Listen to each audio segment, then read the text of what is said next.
जय सीताराम। कहा जाता है कि आदि गुरु शंकराचार्य ने स्मार्त संप्रदाय की स्थापना की, जिसमें पंचदेवों की उपासना का विधान उन्होंने रखा। यानी कि पंचायतन या पंचदेवों की उपासना की जो एक भारत में परंपरा रही है, वह परंपरा वास्तव में शंकराचार्य जी से प्रारंभ होती है, ऐसा बहुत लोग मानते हैं। लेकिन प्यारे साथियों, क्या सच में ऐसा ही है या फिर बात कुछ और ही है? आज यहाँ इस वीडियो में हम इसी विषय पर चर्चा करेंगे और जानेंगे कि वास्तव में पंचदेवों की उपासना की जो पवित्र परंपरा रही है, आखिर वह शुरू कहाँ से होती है? क्या वह परंपरा शंकराचार्य जी से ही शुरू होती है या फिर उनसे भी पहले से? और साथ ही हिंदू धर्म में पंचदेवों की उपासना का क्या महत्व है, इस पर भी हम यहाँ इस वीडियो में गंभीरता से चर्चा करेंगे। पहले साथियों, कई बार मैं देखता हूं कि अपनी अज्ञानता के चलते ऐसे बहुत सारे लोग हैं जो कि उपासना की बात तो करते हैं, किंतु अपने उपास्य देवता को छोड़कर बाकी अन्य देवी देवताओं की वे निंदा करते हैं और उन्हें छोटा सिद्ध करने का प्रयास करते हैं ताकि वे अधिक से अधिक शिष्य बना सकें और उनसे जो भी अपना उनका स्वार्थ हो उसको सिद्ध कर सकें। तो कहने का तात्पर्य है कि अपने स्वार्थ की सिद्धि के लिए आजकल लोगों को जोड़ा जा रहा है। भगवान तो आप देखें कि कहीं पीछे छूट गए हैं और इसलिए अपने संप्रदाय का महिमा मंडन और दूसरों के संप्रदाय का या दूसरों के विचारों का खंडन ही अब सब जगह देखने को मिलता है। कभी कभी तो ऐसा लगता है कि भैया, भगवान की ओर जाने वालों से तो अच्छे सांसारिक लोग हैं, कम से कम वे एक मत तो हैं कि भैया असली सुख तो संसार में ही है। तो आप देखें कि वर्तमान की जो स्थिति है वह बिल्कुल भी ठीक नहीं है और विचार करने योग्य है। धीरे धीरे अब लोगों का मन और भी मलिन होते जा रहा है। अब भगवान भी लोगों के लिए पैसा कमाने का, सम्मान पाने का एक माध्यम भर बनकर रह गए हैं। उससे अधिक अब लोगों के जीवन में भगवान की महत्ता नहीं है। दिखावे में भले ही हम कह दें, हम और आप भले ही ऐसा कह दें कि भैया हम भगत हैं, हम उपासक हैं, लेकिन भीतर से हम क्या हैं, मुझे लगता है इसको हम सभी भली भांति जानते हैं। बस कभी विचार नहीं करते और करना भी नहीं चाहते, क्योंकि काल का प्रभाव ही कुछ ऐसा है जिसने हमारी बुद्धि को हर लिया है। तो अपने स्वार्थ के चलते जो आज यह बात कही जाती है कि तुम केवल अमुक देवता की ही उपासना करो क्योंकि वही सर्वशक्तिमान है और बाकी सब उससे छोटे हैं, यही स्थिति कुछ मुझे लगता है कि शंकराचार्य जी के समय में भी थी और इसलिए उन्होंने स्मार्त संप्रदाय की स्थापना की। क्योंकि उपासना जो है, आप देखें कि वह मन का विषय है और इसलिए जिसका मन जिसमें लगता है वह उसी की उपासना करने लगता है, जो कि उचित भी है। लेकिन जब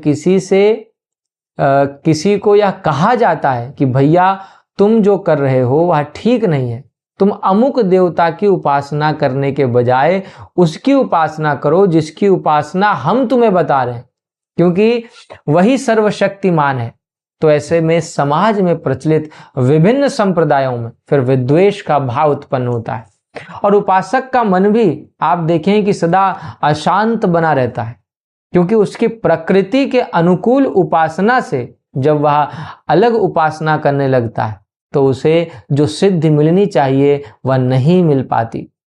मानस में इसका बड़ा ही सुंदर दृष्टांत आता है कि सप्त ऋषि जब माता पार्वती के पास उनकी परीक्षा लेने के लिए पहुंचे, तब वे भगवान शंकर की निंदा करते हुए पार्वती जी से कहने लगे कि पार्वती, तुम वैकुंठपति विष्णु की आराधना करो, क्योंकि वही सर्वशक्तिमान और परम ऐश्वर्यवान है। सप्त ऋषियों की बात को सुनकर पार्वती जी ने कहा कि हे ऋषियों, आपकी दृष्टि में शंकर भले ही सब प्रकार के अवगुणों के भवन हो और विष्णु समस्त गुणों के धाम, लेकिन सच बात तो यह है कि जेहि कर मन रम जाहि सन अते ही ते ही सन काम। जिसका मन जहां और जिसमें रमता है उसको तो उसी से काम होता है। तो उपासना मेरे साथियों मन का विषय है, इसलिए भारतीय जो उपासना परंपरा रही है वह बड़ी ही समृद्ध परंपरा रही है। यहाँ सबका ख्याल रखा गया है, जिसकी जैसी प्रकृति है, जिसका जैसा स्वभाव है, उसके अनुरूप ही वह अपनी उपासना का चुनाव स्वयं कर सकता है और उससे सिद्धि को भी प्राप्त कर सकता है। और इसलिए आदि गुरु शंकराचार्य जी ने जो प्राचीन 5 भारतीय संप्रदाय थे, शैव, वैष्णव, शाक्त, गाणपत्य और सौर, इनको एक सूत्र में पुनः बांधते हुए स्मार्त संप्रदाय की स्थापना की। आप देखें कि ऐसा नहीं है कि ये संप्रदाय पहले नहीं थे या पंचदेव उपासना पहले नहीं थी। पंचदेवों की उपासना तो पहले भी थी, किंतु उसको पुनः एक सूत्र में बांधते हुए शंकराचार्य जी ने उसी हमारी अनादिकाल से चली आ रही परंपरा का निर्वाह किया। तो जो यह बात कही जाती है कि पंचदेव उपासना तो शंकराचार्य जी से शुरू हुई, यह ठीक नहीं है, क्योंकि पंचायतन या पंचदेवों की उपासना वास्तव में अनादिकाल से ही भारत में है और हिंदू धर्म में इसका अत्यंत ही महत्वपूर्ण स्थान है। क्योंकि यह जो उपासना पद्धति है प्यारे साथियों, यह समाज के विभिन्न संप्रदायों को जोड़ने का काम करती। आप देखें कि जैसे एक ही हथेली से 5 उंगलियां निकलती हैं, ठीक वैसे ही एक ही ब्रह्म से ये 5 रूप निकले हैं। इस संबंध में पद रत्नाकर का एक बड़ा ही सुंदर पद है कि एक परम प्रभु चिदानंद घन परम तत्व हैं सर्वाधार, सर्वातीत सर्वगत वेही अखिल विश्वमय रूप अपार, हरिहर भानु शक्ति गणपति हैं इनके 5 स्वरूप उदार, मान उपास्य उन्हें भजते जन भक्त स्वरुचि श्रद्धा अनुसार। तो कहने का तात्पर्य है कि एक ही ईश्वर के ये 5 रूप हैं, हरि, हर, भानु अर्थात सूर्य, शक्ति और गणपति, और इन्हीं की उपासना पंचदेव उपासना कहलाती है। शास्त्र इन्हीं देवताओं की और इनके शास्त्र सम्मत जो अवतार हैं उनकी उपासना की बात करते हैं। ये सभी रूप प्यारे साथियों एक परमात्मा के ही हैं, इसलिए इनमें कोई भी भेद नहीं है। आप देखेंगे गीता के 9वें अध्याय के 23वें श्लोक में भगवान कहते हैं कि श्रद्धया अन्विताः अन्य देवता यजन्ते ते अपि माम एव यजन्ति, अर्थात जो लोग श्रद्धा पूर्वक अन्य देवताओं का पूजन करते हैं वे वास्तव में मेरा ही पूजन करते हैं, क्योंकि उनमें और मुझ में कोई भी भेद नहीं है, सब कुछ मैं ही हूं। इसलिए जिस किसी की उपासना की जाए, सेवा की जाए, उसका हित किया जाए निष्काम भाव से, वह प्रकारांतर से मेरी ही उपासना है, ऐसा भगवान स्वयं कहते हैं। तो इस तरह आप देखें कि जैसे आकाश से बरसा हुआ जल नदी, नाला, झरना आदि बनकर अंत में समुद्र को ही प्राप्त होता है, ठीक वैसे ही मनुष्य जिस किसी का भी पूजन करता है वह वास्तव में तत्व से भगवान का ही पूजन होता है।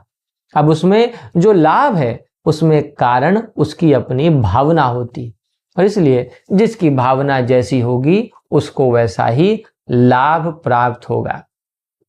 तो प्यारे साथियों, मुझे आशा है कि आप लोगों ने मेरे भाव को हृदयंगम कर लिया होगा। यह था आज का हमारा वीडियो, जिसमें हमने पंचदेव उपासना किस प्रकार से शंकराचार्य जी के स्मार्त संप्रदाय के पहले से ही भारत में प्रचलित थी और आदि अनादि काल से थी, इस पर विस्तार पूर्वक चर्चा हम लोगों ने की, और हिंदू धर्म में किस प्रकार पंचायतन का महत्व है इस पर भी हमने बात की। साथ ही आज के समय में किस प्रकार से अपने स्वार्थ के चलते समाज में सांप्रदायिक खंडन मंडन हो रहे हैं और पंचदेव वास्तव में एक परमात्मा के ही अलग अलग रूप हैं, इस पर भी गंभीरता से हमने यहाँ इस वीडियो में चर्चा की। आशा है कि आपको यह वीडियो पसंद आया होगा। आपसे अनुरोध है कि कमेंट के माध्यम से अपनी प्रतिक्रिया हमें अवश्य दें और वीडियो को जितना हो सके शेयर जरूर करें, ताकि हमारी बात औरों तक भी पहुंच सके। प्यारे साथियों, हमसे जुड़ने के लिए चैनल को सब्सक्राइब करना ना भूलें। आपसे फिर मुलाकात होगी ऐसे ही किसी और गंभीर और दार्शनिक विषय के साथ। तब तक के लिए आप सभी को जय सीताराम।